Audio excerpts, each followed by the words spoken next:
asalaamaaleykum maa ngi nuyu ku ci nekk sa tur ak sa sant maa ngi lay nuyu yow mi monsieur Bey on est vraiment content de vous recevoir aujourd'hui vraiment donc man sama question dama koy tourner autour de la formation et de l'éducation dañ gis ne infrastructure yu nekkoon daaw ba léegi amatul bu yàgg ba comme yéen vous étiez des cadres yoo xam ne génn ngeen ci commune bi ñu gis ne léegi nii infrastructure yi c'est-à-dire écoles yi dañoo dégradé wu les écoles ne sont plus bonnes donc ñu gis ne tamit suñu parents yi sonn nañ trop di yóbbu seen doom yi autre part ñu dem jàngi di leen fay ay xaalis yu bëri nga xam ne voilà nga xam ne seen loxo jotul seen ginnaaw metti na trop ci ñoom ñuy laajte ndax am nga ay mbëbët pour mettre en place benn lycée ci commune bi comme ça suñu parents yi mën a noppalu parce que fay bi metti na trop nañu waxante dëgg voilà et aussi je vais parler de la formation parce que bëgg nañ soxla nañu école boo xam ne dina tax nit ñi étudiants yi maanaam les enfants les grandes personnes excusez-moi j'ai pas trop l'habitude de parler en public voilà métier dañu soxla métier parce que xam nañ ne métier c'est très important donc yan mbëbët nga am ci wàllum éducation ak formation bi voilà c'était juste ça merci. suñu différenciation ci éducation la nekk ak formation. soo gisee aussi la plupart du temps ñi réussir non seulement ci éducation bi mais bonne partie ci éducation la formation est très très importante dans la commune encore une fois ñaata école primaire ñoo fi am 4 école primaire depuis les années 60 je dis bien depuis les années 60 loolu moo fi nekk ba léegi Ibrahima Koné Ibrahima Seck Derklé 2 Derklé 3 ça n'a pas changé non seulement ça n'a pas changé population bi continuer na augmenter wu mais école yooyu man su ma duggee CM2 bi ma doon jàngee dafa mel ne dem li ma fa nekk bàyyi woon moo fa nekk ba léegi il y a problème Ousmane Socé moo fi nekk enseignement moyen donc il y a pas de lycée et c'est un problème il y a aucun lycée alors la faute à qui la faute à nous tous la faute à surtout ñi nga xam ne ñoo war a am responsabilité dem xeex pour jëli ko parce que dañu nekk jamono boo xam ne gouvernement moyen déjà mairie amul moyen bi nga xam ne mën na tabaxee lycée donc loolu il faut ñu xam ko ça veut dire que maire bi ñuy teg il faut que mu nekk koo xam ne dina mën a gérer recette municipale mais dina am possibilité dem wuti doole ci gouvernement dem wuti doole ci partenaires yi dem wuti doole extérieur donc maanaam il faut moo xam ne koo xam ne mën na laqarti am na entre-gens am na réseau mën na dugg fii génn fii dugg fii génn fii doo indi li nga xam ne mën nañ ko defaree lycée monsieur Anne waxoon na fi centre de santé c'est la même chose mais un lycée aujourd'hui c'est une nécessité on peut pas encore au XXIe siècle suñu xale yi di génn di dem ba ville di dem ba Lamine Gueye di dem ba Seydou Nourou di dem alors que on a la possibilité de faire ici ñun waxuñu benn lycée mais ñaari lycée la ñu wax ba ñett et c'est possible dañuy wax espace amu fi mais espace amu fi mais xoolal Derklé 1 mu toll mais c'est mal construit bi ñu koy construire temps yooyu on pouvait comprendre salle bi fii classe bi fii classe bi fële avec une grande cour qui sert pas à grand chose mën nañ ko defaraat yëkkati ko ci kaw bàyyi cour ci ginnaaw boo xam ne mën nga fa am terrain sax pour les enfants un terrain synthétique. Derklé 2 Derklé 3 il y a assez d'espace pour xajal lycée bu fa xaj un lycée technique xaj na fii un lycée d'enseignement général xaj na bu leen lire suñu programme di ngeen gis ne lycée prévoir nañu lycée technique prévoir nañu lycée d'enseignement général prévoir nañu CIM bi mu nekk aussi un CM un centre d'excellence mais loolu il faut que ñu xam ne teguñu ko ci recette municipale yi dañ koy jëlee fu ne laa ko teg suma gars yi lay équipe nationale bële foog ngeen xàmmee leen nag parce que ñoom bu ñu leen rombee ci kii bi yéen leen di wax aussi fan lañ toll ci mbir mais parce que il faut que ñu dem jëli il faut que ñu dem wuti moyen et c'est très très possible la jeunesse aujourd'hui sans la formation. Quand on parle du grand complexe qu'on va faire ici au terminus ñu bëgg def la production audiovisuelle ñu bëgg am ñu xarañ pour def ay def ay production yoo xam ne on va vendre à l'extérieur mais c'est de la formation c'est de la haute technologie il faut nga dem école on jàng ko aujourd'hui le métier de la confection les tailleurs le métier de la confection il faut nous préparer suñu jeunes yi former leen pour que Souleymane yaa ngi yàq suñu kii de wala boog alors je dis que suñu jeunes yi il faut ñu former leen Sénégal dafa jël option président de la République président Macky Sall dafa ne léegi dañuy def tenue scolaire il faut des tailleurs il faut des gens des designers qui peuvent le faire dafa am ay normes les tailleurs que nous avons qui sont dans nos maisons qui sont au marché de Castor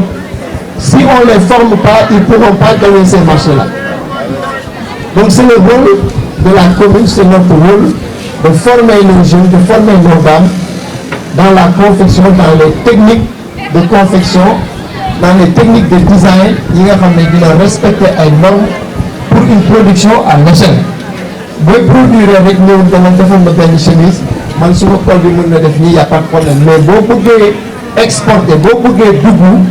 dans les pays développés lépp la ñuy seet donc la finition le design dafay am ay normes et pour nga respecter normes il faut nga jàng foog nga dem école foog nga am aussi les équipements normés yi nga xam ne ñoo lay permettre nga liggéey nga mën a pénétrer les marchés extérieurs loolu la ñuy mbébét fii nous dans notre programme la priorité des priorités c'est l'éducation mais éducation élémentaire enseignement élémentaire on veut avoir les meilleures écoles primaires du Sénégal te loolu bu ñu tàmbalee yeneen programme yi mën na yéex mais programme école primaire yi moom mu leen leer na leen leer que ne loolu lu ñuy tàmbali très rapidement la en même temps que les aires de jeu pour les jeunes donc foofu na sa xel dal foofu dinañ ko accentuer parce que mënuñu am centre de revenu mënuñu nekk des champions dans la production audiovisuelle dans les industries culturelles et créatives su fekkee ne on n'a pas bien formé nos jeunes et Inch'Allah on va le faire. Merci. Monsieur le DG ñu ngi remercier ñëpp ñi def seen déplacement ñëw fekk si ñu tey fii ci woote bi man nag pour être bref dafa am benn question boo xam ne moom moo ma gën a intéressé ci programme bi muy li nga xam ne moo concerné la santé et l'action sociale damay commencer par la santé d'abord parce que ku nekk xam na ni wérgu yaram mooy lépp nit boo wérul doo mën a liggéey te avancement wu réew liggéey la réew yi ngay gis ñuy développé yëpp dañuy liggéey te wérgu yaram dafa baax tey jii seetlu nañ ni sunu gox am na ñu bari ñoo xam tey jii ñu ngi fi feebar poste de santé yi dafa ndaw ñi nga xam ne ñu ngi feebar dañuy obligé jóge ñoom ci seen gox dem ci yeneen gox pour dem faju ji te loolu dafa métti am na ay problème yu bëri yu nit ñi di jànkonteel léegi nag dañoo bëggoon xam lan mooy projet yi pour ñu gën a améliorer sunu cadre de vie sanitaire. Deuxièmement dama bëggoon wax ci wàllum social parce que ku ci nekk xam na ni la woon amatul te kër yi dundi nii métti na torop dañoo bëggoon nag ñun ñii ñu gën a avancer ñun ñii tey jii ñun ndaw yi ñu ñuy dégg fi nga xam ne ñu ngi fay dégg cadre yu mag yi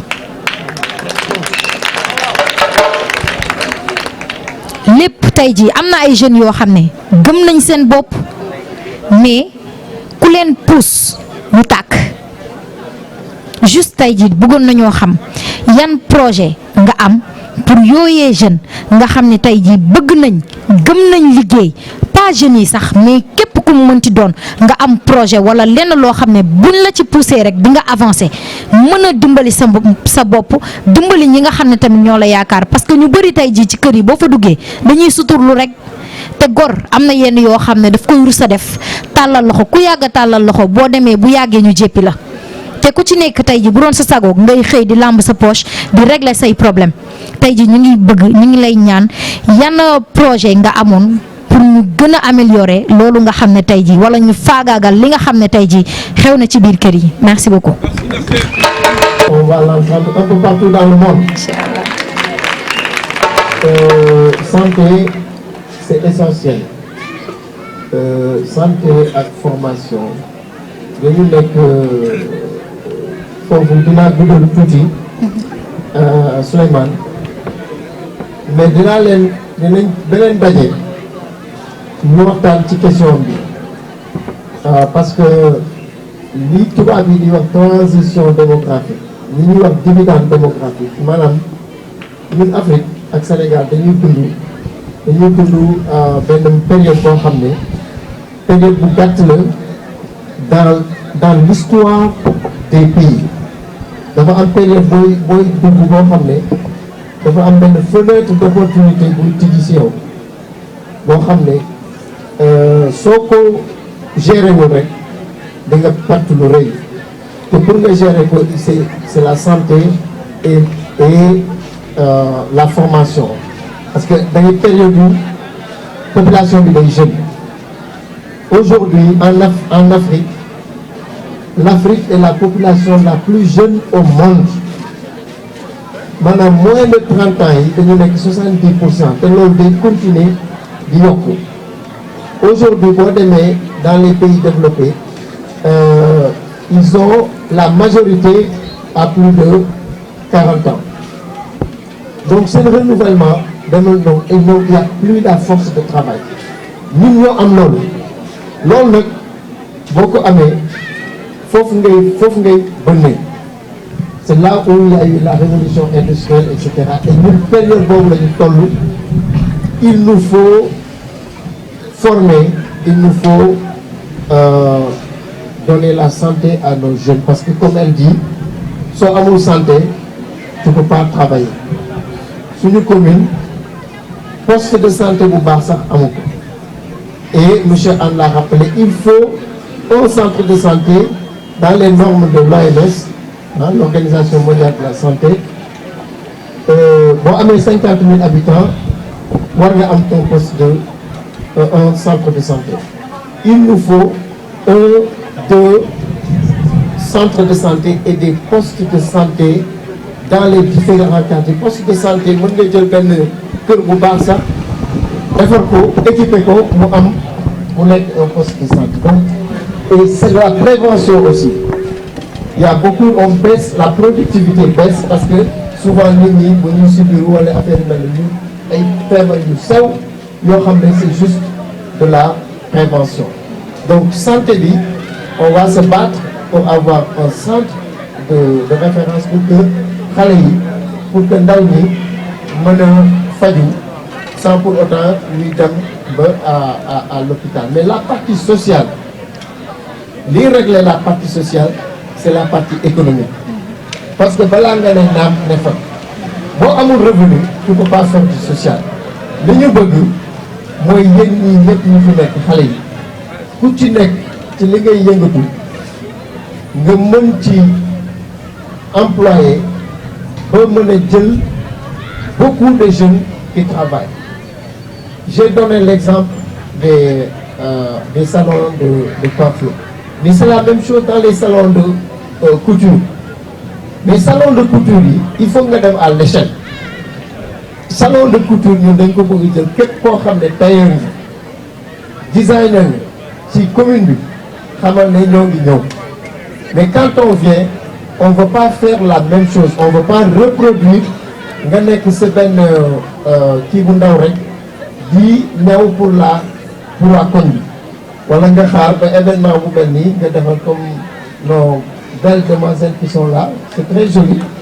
Mais dañoo bëgg tailleur yi di li ñuy def tabaski xam nga loolu tabaski rek lañ koy def nekk di ñëw di ñëw ils n'ont plus de temps.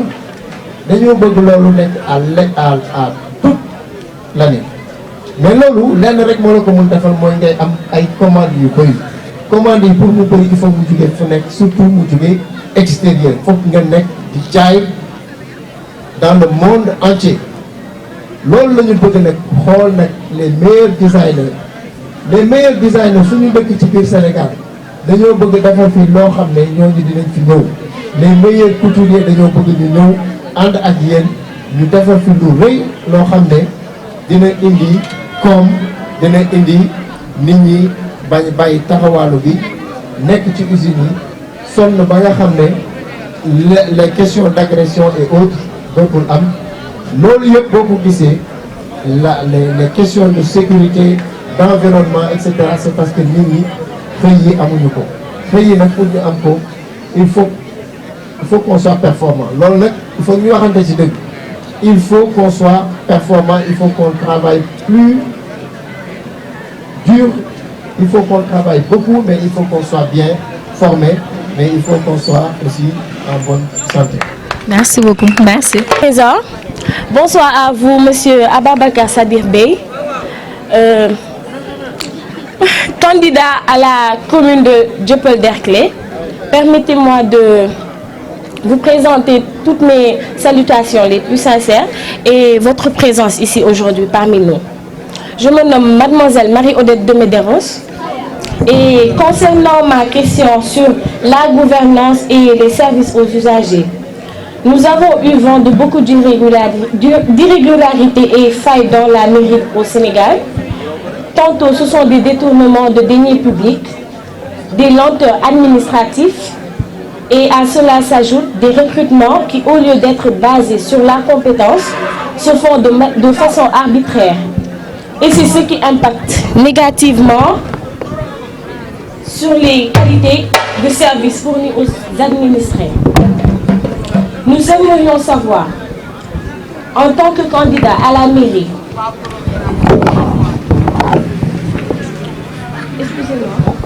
en tant que candidat à la mairie, votre position par rapport à ces problèmes dans les mairies afin que tous les administrés soient traités au même pied d'égalité. Merci et je vous souhaite vivement de gagner votre place dans cette mairie. Aux populations, mais rappelez les populations que le conseil municipal, les délibérations sont ouvertes au public. Nous, il faut que vous commencez conseil des quartiers du mel noonu ñu gis seen bopp xam ne mbir mi seen mbir la mais aussi boo intéressé wul si mairie bi lu muy def souvent les gens peuvent faire ce qu'ils veulent. Donc importance su conseil de quartier importance su nit ñi di bàyyi xel ci nit ñi liggéey moo tax ma ne leen programme bii ñu leen jox dafa war a dugg ci kër yëpp nit ñi di ko waxtaanee ñu xool fan lañ ci toll ñu liggéey ko. irrégularité yi ngay wax dañ ko gis je donne toujours l'exemple du terrain de Castor boo xam ne dugal nañ fa xaalis dugalaat fa xaalis ba léegi terrain bi dem na jël nañu benn entrepreneur ñu jox nañ ko 24 millions après jëlaat beneen la jox nañ ko 23 millions après keneen jox nañ donc y a problème mais loolu il faut population yi jóg mais il faut une nouvelle gestion une nouvelle façon de faire boo xam ne yéen di ngeen leen éduquer déjà parce que les gens ne connaissent pas ñu bëri xamuñu aujourd'hui le rôle de la mairie le rôle de la commune il faut que ngeen di commencer di ko waxtaan ci seen biir ngeen xam lan mooy rôle municipalité fan lay jëlee xaalis ak fan la ko war a def te loolu maa ngi leen ci ñaax surtout ñu les jeunes ngeen commencer ci waxtaan ñu commencer di ci waxtaan pour yore suñu commune ensemble parce que ñun nag et je termine là Souleymane ñun nag dañu bëgg def un pacte on va pas être les seuls à gérer cette commune on veut que ça soit un pacte entre nous et vous les populations si les populations se désintéressent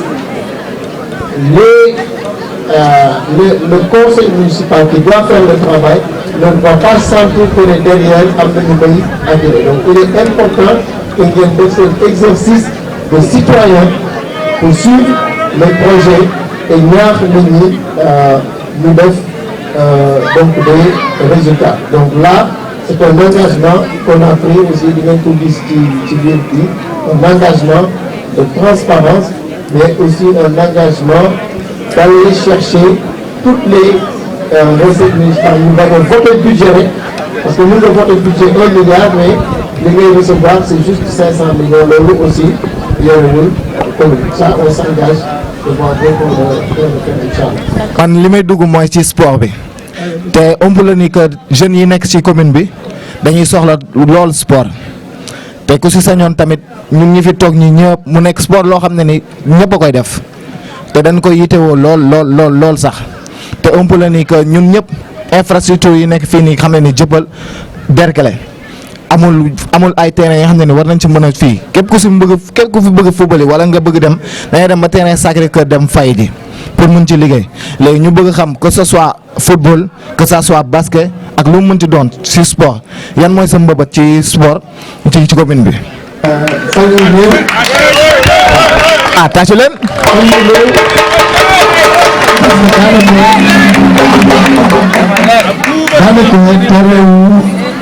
jëppante bi terrain bi di baax bi pare na defal nañ ko terrain moderne boo xam ne foofu mën ngeen foofu footballer mais li ñu wax mooy tous les terrains de la commune y compris ce terrain de Liberté 5 on va le faire aussi en gazon synthétique mais loolu aussi ci kaw ngeen waxtaan seen biir parce que ñun aussi mbébét rek la ñu am mais c'est les riverains qui vont décider le jour que ngeen décider dinañ ko programmer en tout cas li ma leen wax mooy terrain bi ba pare na et on s'est engagé ci terrain wu Dieuppeul 3 que au mois de février Inch'Allah, on démarre ce terrain et je le redis ici, je réitère cet engagement que terrain à Dieuppeul 3 du février, Inch'Allah, si on gagne.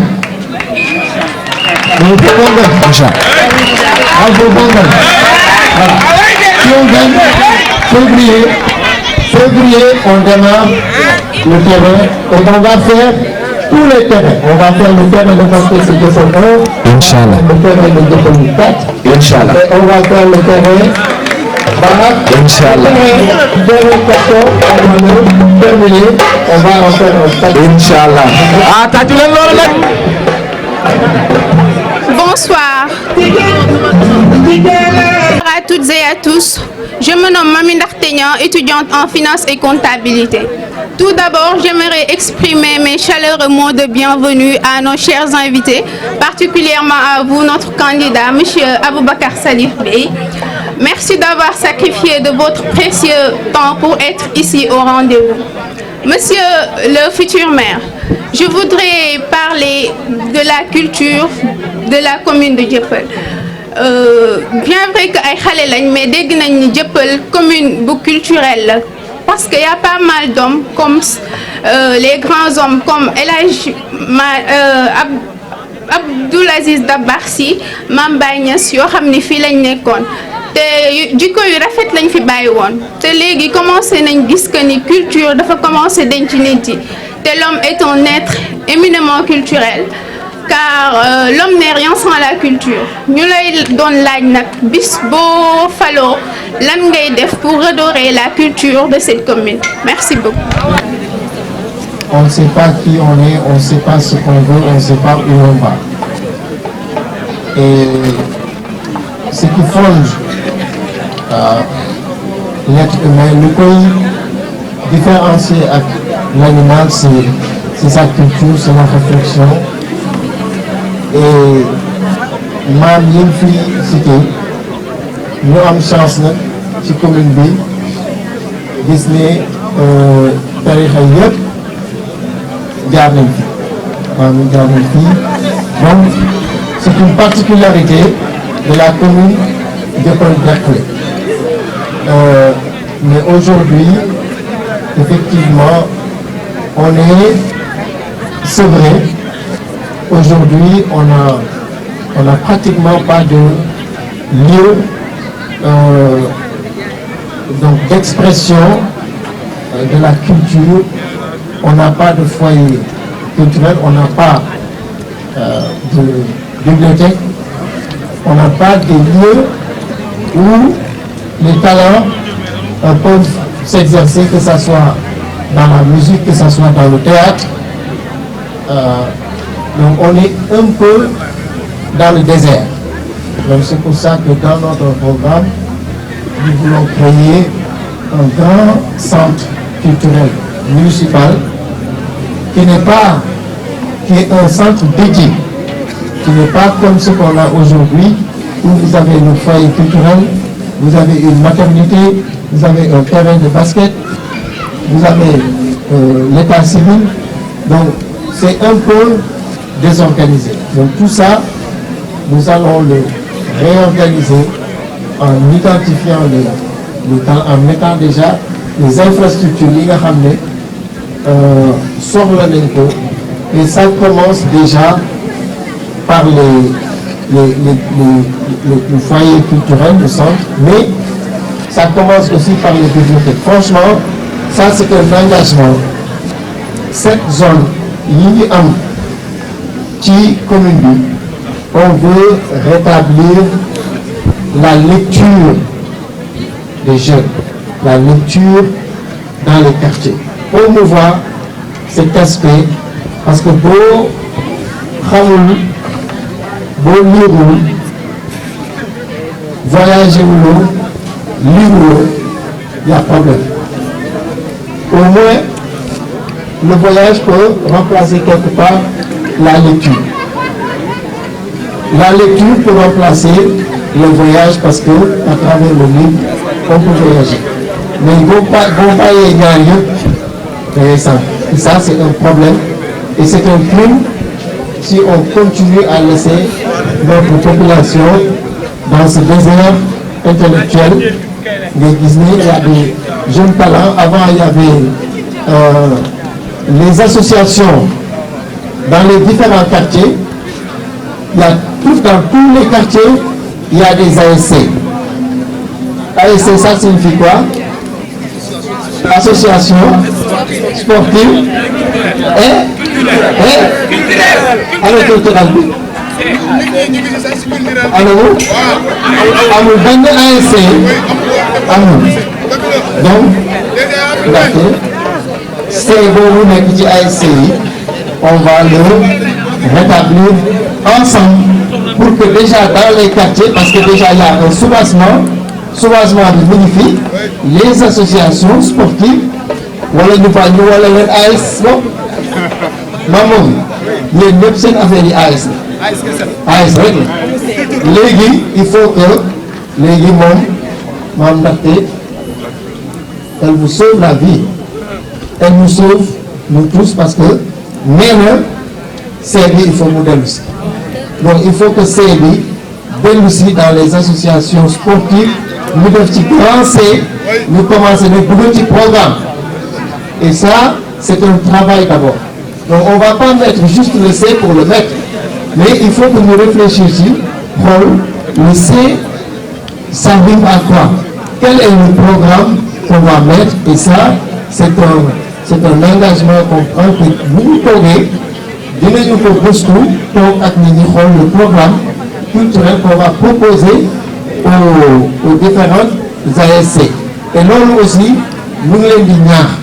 et foofu laay terminer Souleymane 3 minutes yi jeex na léegi mën naa conclure. Donc balaa may conclure am na benn engagement boo xam ne nekkul ci 82 yi mais je le fais ici pour la première fois devant les populations de Liberté 5 que si vous nous confiez la mairie, si moi, Madame CDP, je deviens maire de la commune de Pointe-à-Pitre, Inch'Allah, je vais renoncer à mon salaire. Salaire dinañ ko consacrer à l'éducation et la formation pour des bourses d'excellence, pour des bourses pour les étudiants. Bravo.